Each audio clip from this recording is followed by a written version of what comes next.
Welcome back to the channel, everybody. Today you're here for a very important episode. We're going to answer a question that many of you have thrown at me before, and it's, Gabriel, what do I do when my skill level just feels like it's plateauing? I'm not making any good improvements. Something's wrong. Something's not clicking. What can I do to break up this disappointing time when your skills are just not improving? Today I will have 4 tips for you.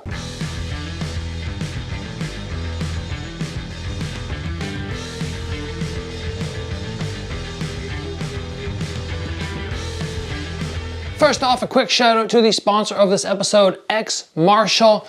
We have so many jazzy, exciting pieces of apparel from them, which are just gonna make you stand out in your gym. I have a link in the description below where you can head over and use a promo code Gabriel Varga to save 10%. So we are talking about your skills just plateauing. You're not getting that initial growth that you had maybe when you first started. We were like, wow, I'm getting so much better. It feels like every week or every month. All of a sudden you're like, oh man, I've been going for 6 months and I just don't feel like I'm having any improvement. What is the answer? Well, let's get into the first tip that I have for you. And that is change in your training routine is required.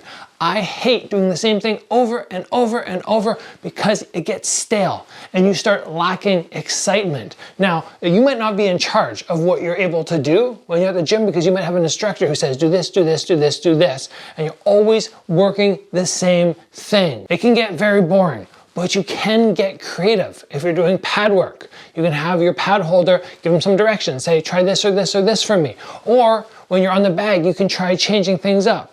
And more importantly, when you're at home or when you're training by yourself, you can try new and exciting things, change up your entire routine. Very easy example is if I'm normally doing something like 3 rounds of shadow boxing, followed by 3 rounds of bag work, followed by 3 rounds of pad work. Come up with something creative where you go from shadow boxing to pads right after, like 1 round of shadow boxing, 1 round of pads, 1 round of bag work, and then start over again. And just these small variations, it can seem very minor, very minimal, but believe me, when things get stale, your progression is just gonna plateau and you need new and exciting routines to try just to get yourself ramped up and to challenge yourself in new ways. Tip number 2, and this is probably the easiest way to feel like you're progressing very quick, it is improve your weaknesses. Everybody wants to focus on their strengths. They go, wow, I'm so good at this left body hook and I'm so good at setting up that left body hook, and you work it over and over and over. But maybe you have a really weak rear uppercut and you hardly ever throw it. Guess what? If you can work on that and incorporate it, it's gonna help your game improve so much. And when you have something that's very, very good, it's hard to make dramatic improvements. But when you have something that's weak, it's easy to go boom, boom, boom, and get it that much better. It may never match what's your strength right now, but you can bring it from way down here to way up here in a short period of time. So assess yourself, be realistic, what are my weaknesses, and then from there, put priority on those for about a month and you will see growth. Next up, watch the sport.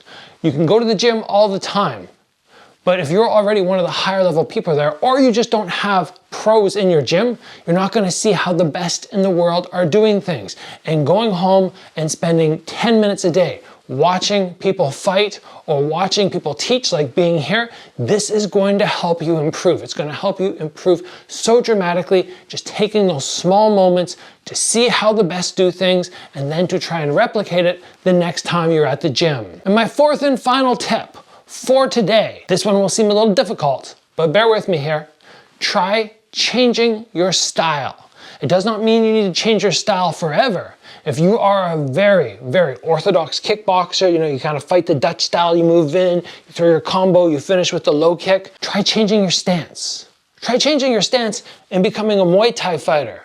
Like I said earlier, it does not need to be your new style, but it's going to challenge you in new ways. It's also going to show you what some of your weaknesses are, and it may create new strengths for you. You might try something and go, wow, That was great. So now when I'm in my normal Dutch style and I finish off my combo, I can step back, go to my southpaw stance, and then crash in a big left round kick, return, and then step back to my normal orthodox stance. You never know what this is gonna bring out and how it's gonna improve your style, and I can guarantee you it's going to challenge you. When you are challenged, you're naturally going to improve because you're gonna go, wow, this is so hard, but you're gonna rise to the level which is required, and just basically challenge yourself, try new styles, try new things, and it's gonna come out in a higher progression in your skill level. So this was a fast, prompt episode. I hope you guys enjoyed it. I hope you took something from it, which is gonna help you train at the gym, get you excited to get back.